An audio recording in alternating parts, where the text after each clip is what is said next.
de Radio América, a todos y todas una buena noche y una linda presencia a nuestro programa espiritual Corazón Limpio. La semana pasada que nosotros hablemos de un centurión romano, un pagano, pero de buen corazón, encuentra la misericordia de Jesús en la sanación de su siervo. Y otro, una pecadora pública que encontró el perdón en el amor para Jesús y la misericordia de éste para con ella. Hoy más una vez nos encontremos con la misericordia de Dios en el perdón que concederá a David después de su actuación pecaminosa que lo llevó a abusar de su poder y autoridad y a matar para encubrir su pecado de adulterio. Como leemos segundo Samuel 11, pero el paso que analizaremos hoy es el Salmo 51, donde se habla del arrepentimiento de David y de su pedido de perdón a Dios. Antes de llegar a meditar sobre nuestro salmo, veamos brevemente cómo se dio el pecado de David y cómo Dios, a través del profeta Natán, le echó en la cara su pecado, que lo llevó a reconocerse pecador y a pedir perdón por lo que había hecho. Segundo Samuel 12, 1 a 13. En segundo Samuel 7, 1 hay una profecía de Natán que habla de la promesa que Dios hace a David.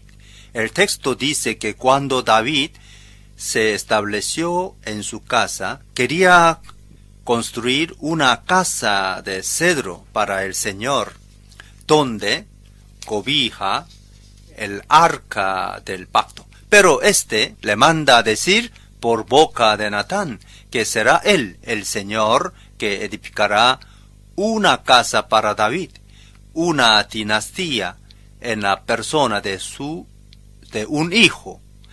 Esta promesa tendrá pase al pecado de David su curso en 2 Samuel 12, 24 a 26, donde se habla del nacimiento de Salomón de Betsabé después de la muerte del hijo del pecado. Entre estos dos pasajes tenemos el pecado de David, la reprensión de Natán y el arrepentimiento de David. En 2 Samuel 11 es narrado el pecado de David. Este no solo aprovechó de la mujer de Urías, el hitita, sino que después que ésta salió embarazada, mandó llamar el marido de ésta, lo emborrachó para que durmiera con su mujer, para que se pudiera decir que el hijo que iba a nacer era de él. Pero como este era un soldado de mucha honra, se recusó una y otra vez en bajar a su casa para acostarse con su mujer. David decidió a encubrir su adulterio de toda manera. Envió con Urías, cuando éste volvió para el campo de batalla, una carta a Joab, jefe de ejército, para que pudiera a Urías en el punto más duro de la batalla, donde estaban los hombres enemigos más valientes. El intuito era acabar con la vida de Urías para quedarse con la mujer de éste. Y así ocurrió. Urías murió. Betsabé, después que hizo el luto por el marido, fue tomada como esposa de David y dio a luz el hijo del adulterio. Pero dice el texto que lo que David había hecho le desagradó al Señor, que envió a su siervo Natán para echarle en la cara a David su pecado. David, delante de la actuación del profeta, se arrepintió de su pecado y lloró lágrimas de arrepentimiento. El hijo que nació de su relación con Betsabé se enfermó. David ayunó y oró para que el hijo viviera, pero murió. La muerte del hijo ayudó la conversión de David, le ayudó a reconocer su pecado y Dios le dio fuerza para aceptar la muerte del niño, para que éste, como sabemos por la fe, está vivo en Dios. Igual que todos nuestros difuntos, Jesús nos garantizó eso cuando en Lucas 20:38, disputando con los saduceos sobre la resurrección, dijo que Dios no es el Dios de muertos, sino de vivos. En efecto, para él, todos ellos viven. Pablo, en 1 Tesalonicenses 4:13-18, dice para sus oyentes que no se pongan demasiado tristes con la muerte de algunos entes queridos, porque como Cristo murió y resucitó, así también Dios resucitará con Jesús a los que han muerto en unión con Él. Y el Salmo 94 nos dice que para Dios 1000 años son como el día de ayer, que ya pasó, son como unas cuantas horas de la noche. Por lo tanto, en Dios no es importante cuánto dura nuestra vida en la tierra, porque en Dios todos estamos vivos para siempre. Lógico que cuando perdemos algunas personas queridas, nos ponemos tristes, porque ya no podemos ver ni tocar la persona que perdemos, pero no podemos olvidar que ellos están vivos en Dios y que un día vamos nos reencontrar. Por tanto, vale la pena vivir nos preparando para el encuentro con ellos que nos precedieron y el encuentro con Dios. Por eso David, después que el hijo murió y que Dios quebrantó su corazón, volvió a vivir como hombre renovado, arrepentido, y expresó esta vida nueva con el canto del Salmo 51, pidiendo a Dios un corazón limpio y agradeciéndole por la nueva vida recibida. Él expresó su esperanza en 2 Samuel 12:23, cuando dijo: ¿podré yo hacerle volver? Yo voy a él, mas él no volverá a mí. Antes de leer nuestro Salmo 51, queremos hacer una pequeña análisis de este lindo texto que fue y es la oración de judíos y cristianos a lo largo de estos siglos de la historia sagrada. Aún definió este salmo como el canto del pecador y del perdón. La más profunda meditación sobre la culpa y la gracia, un suspiro de arrepentimiento y esperanza al Dios compasivo y rico en misericordia. La tradición judaica puso este salmo en los labios de David como reconocimiento de su culpa y pedido de perdón a Dios después de las duras palabras del profeta Natán, enviado por Dios para reprocharle el adulterio con Betsabé y el asesinato del marido de ésta. El Salmo, como podemos leer, fue enriquecido a lo largo de los siglos con la oración de muchos otros pecadores. Por eso encontramos en él los temas del corazón puro y del espíritu firme.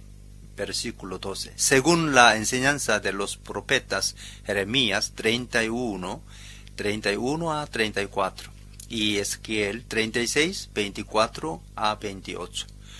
Nuestro salmo está construido sobre dos grandes horizontes: el pecado y la gracia, que genera perdón y purificación. La primera parte es una confesión del pecado que el fiel arrepentido hace delante de Dios pidiendo su perdón. En la cultura de aquel tiempo tenían tres maneras para definir la realidad del pecado, fruto de una libertad mal usada. El pecado era entendido como fallar el blanco, es decir, que el pecado es un camino mal elegido que nos aleja de la meta fundamental, que es la relación armoniosa con Dios, con nosotros mismos y con los demás. B. Como torcer el camino, como leemos en Isaías 5:20. Hay de los que llaman a lo malo bueno y a lo bueno malo, que tienen las tinieblas por luz y la luz por tinieblas, que tienen lo amargo por dulce y lo dulce por amargo. Por eso en la Biblia se habla de la conversión como un volver para el recto camino, operando una conversión de ruta. C. Como rebelión contra el proyecto de Dios sobre la historia humana. Pero Dios siempre está pronto a coger y a perdonar, y este es el tema de la segunda parte del Salmo. A través de la confesión de las culpas se abre para el orante un horizonte de luz en el cual Dios actúa con su gracia. El Señor no solo elimina el pecado, sino que también recrea el pecador como la fuerza de su espíritu vivificante, infundiendo en él un corazón puro y una conciencia iluminada, abriéndole la posibilidad de una fe limpia y de un culto agradable a Dios. Orígenes habla a este propósito de una terapia divina que el Señor cumple con su palabra y mediante la obra sanadora de Cristo. Lo que más sobresale en el Salmo 51 es un gran misericordia de Dios, tanto que es suficiente que el pecador abra solo un poco la puerta de su corazón. Dios hará el resto. Leemos ahora una parte de este salmo. Texto. Ten compasión de mí, oh Dios, conforme a tu gran amor, conforme a tu inmensa bondad.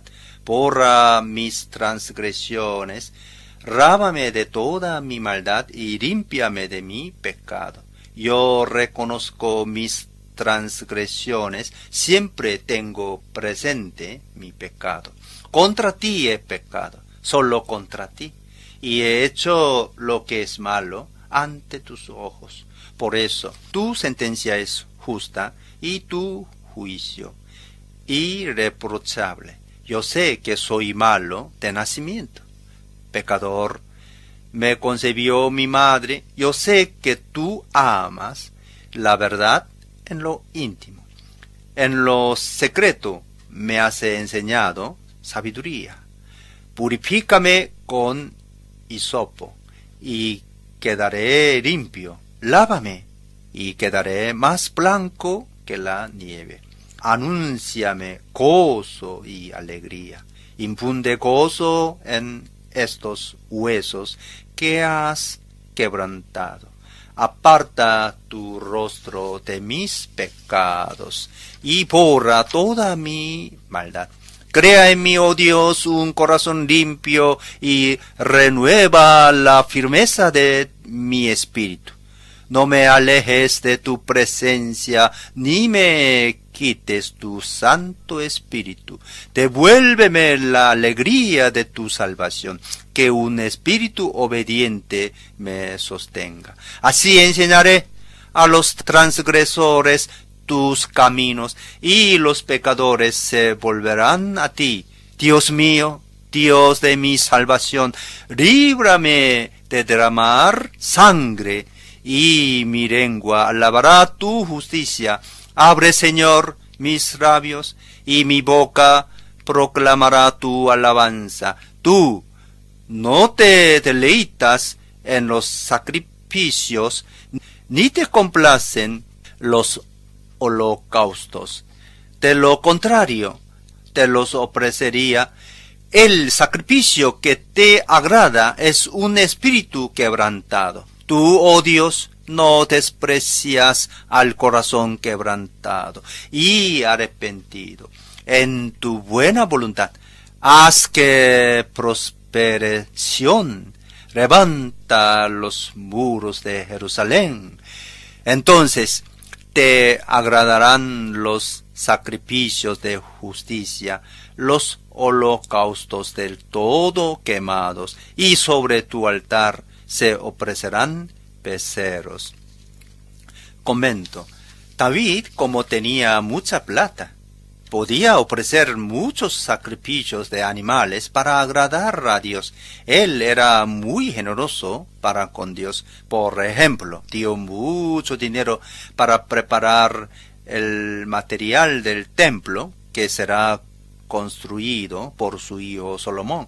Él también hacía muchos sacrificios para el Señor, pero no se sentía libre, porque estas ofrendas no eran suficientes, no apaciguaban su corazón. Por eso llega a la conclusión que el sacrificio que agrada a Dios es un corazón quebrantado, el sacrificio de una vida renovada. Por la fe, él esperaba el Mesías, el mejor sacrificio que Dios preparó para nosotros, como leemos en Hebreos 10, 1 a 8.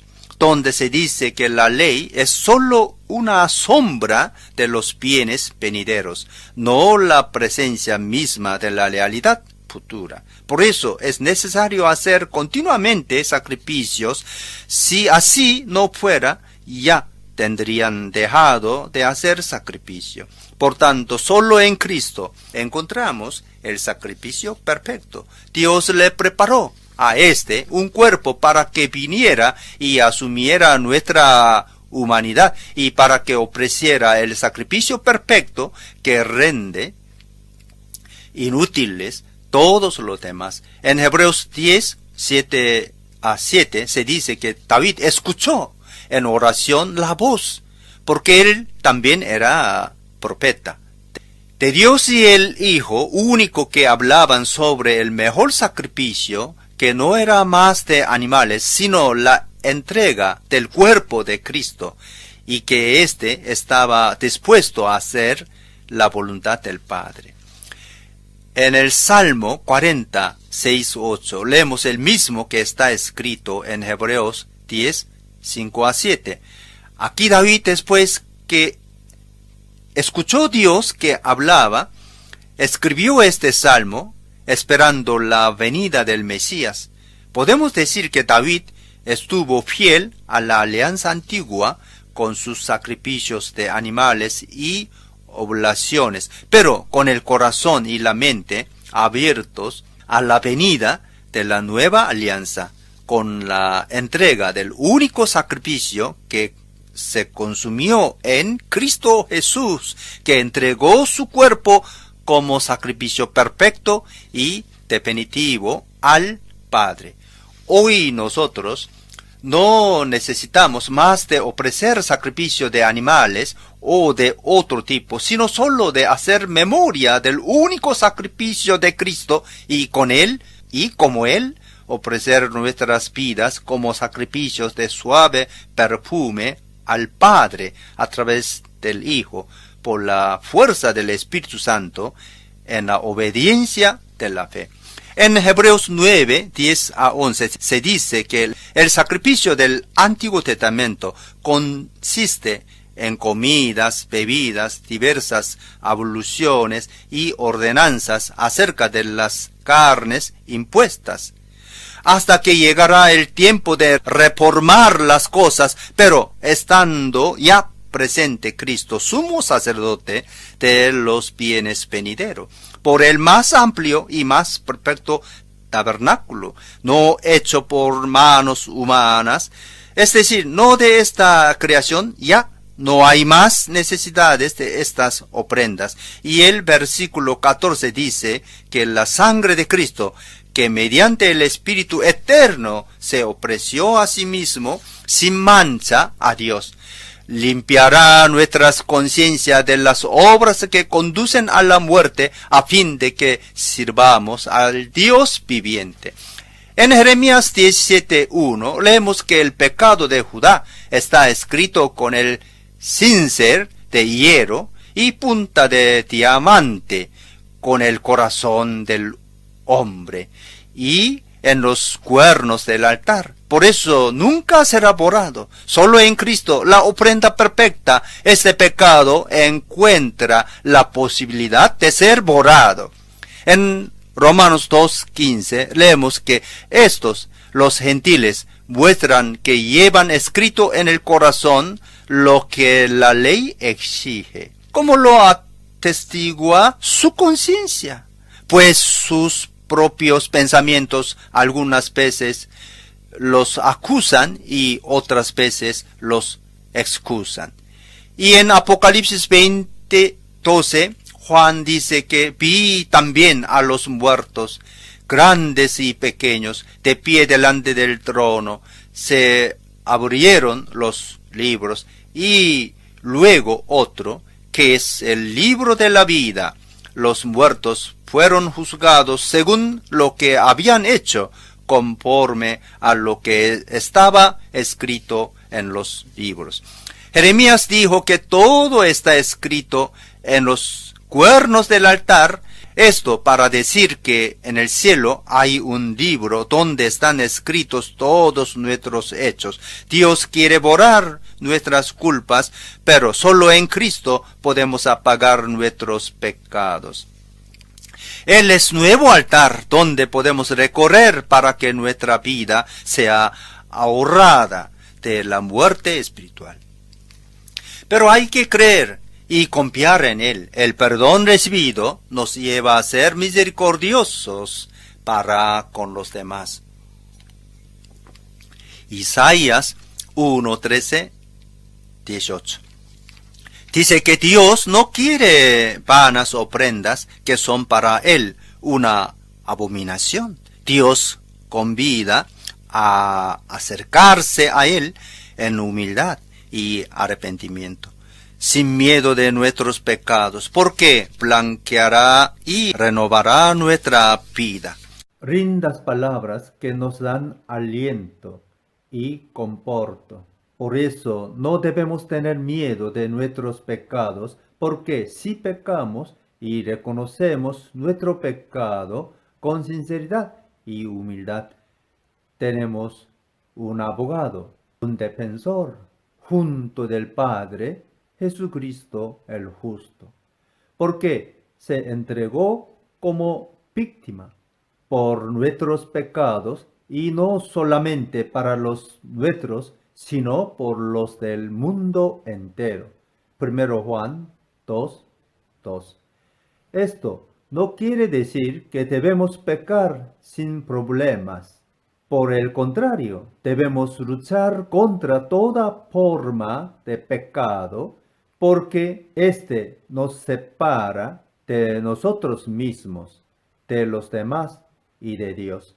Pero también debemos tener conciencia que somos humanos, frágiles, limitados y pecadores, y que sin la ayuda del Espíritu de Dios, poco o nada podemos hacer. David sabía que no era perfecto, pero confiaba en Dios y caminaba esperando el Mesías, obedeciendo al sistema judaico basado en sacrificio de animales, pero abierto a la novedad venidera. Salmo 46:6-8. Dios quiso darnos un Mesías como David, pastor y rey. Isaías 9:6-7, Ezequiel 34:15 y 23, Ezequiel 37:24 a 27. Esta profecía ya se cumplió en Jesús. Juan el Bautista en Juan 1:29 habló que Jesús es el Cordero de Dios que quita el pecado del mundo. Este es Él que vino para bautizar en Espíritu Santo. Nosotros también debemos confesar nuestros pecados, reconocer que somos incapaces de amar de verdad y debemos confiar en el Señor y pedir que nos dé su capacidad de amar. Un hombre que no conoce el perdón de Dios, que no hace experiencia de su misericordia, es incapaz de misericordia para con los otros, incapaz de perdonar. Y sin perdón no hay vida plena. Es solo en la continua conversión que la persona se vuelve capaz de vivir según el proyecto de Dios, capaz de entender los demás y perdonar. Por eso debemos ponernos delante de Dios y confesar nuestro pecado, dejando que Él, a los pocos, limpie nuestro corazón. Porque como dijo Jesús en el Sermón del Monte, solo los de corazón limpio pueden ver y conocer a Dios. Esta propuesta de Jesús es necesario que la practiquemos en nuestra vida. Por eso, no seamos orgullosos si hacemos el bien, porque nadie se salva por sus méritos. Debemos reconocer que todo viene de Dios. Nosotros solo debemos abrir nuestro corazón y aceptar sus dones para que su presencia del Padre amoroso y misericordioso transforma nuestras vidas. Pero para llegar a eso debemos meditar sobre estas palabras de 1 Juan 1, 9, 10 que dice: si confesamos nuestros pecados, Dios, que es fiel y justo, nos los perdonará y nos limpiará de toda maldad. Si afirmamos que no hemos pecado, lo hacemos pasar por mentiroso y su palabra no habita en nosotros. Bueno, hagamos todo lo que es posible para que su palabra, es decir, el Señor Jesús, que es la palabra hecha carne, habite en nosotros. Nunca podemos olvidar que somos pecadores egoístas, incapaces de amar la verdad. Por lo tanto, desconfiemos de nosotros mismos, reconozcamos que por nosotros mismos nada podemos hacer de bueno y pidamos a Dios la conversión constante de nuestro corazón, la capacidad de estar delante de Él en la oración, con el corazón arrepentido, para que nos tornemos capaces de amar como Él ama. Entonces nuestra vida será renovada y seremos capaces de nuevas relaciones. Amigos y amigas, llegamos al final de nuestra meditación. Les invito a mirar a Jesús para que podamos aprender de Él, a amar y a perdonar. Les invito a leer y meditar sobre el Salmo 51, una bonita oración que expresa la conciencia de nuestro pecado, pero sobre todo la certeza de la misericordia de Dios, que siempre quiere nos perdonar y nos renovar. Les recuerdo que mañana estaré nuevamente con ustedes, siempre a partir de las 19:30. Les deseo una buena noche. Hasta mañana, que Dios les bendiga.